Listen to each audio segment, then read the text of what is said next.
Cuidado.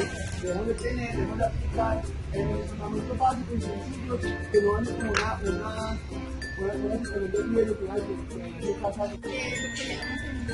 Nuestro capítulo que fue como encontrar huellas ocultas.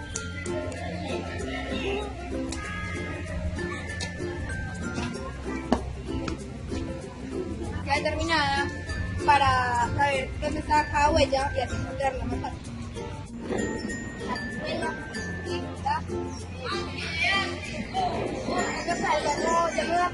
Ya cerca. Animales, ahí por el tamaño y por la forma, si no las ve, puede saber si están peligrosos porque un venado se no las tiene bien. En cambio, si el agua ya en lo, así corre.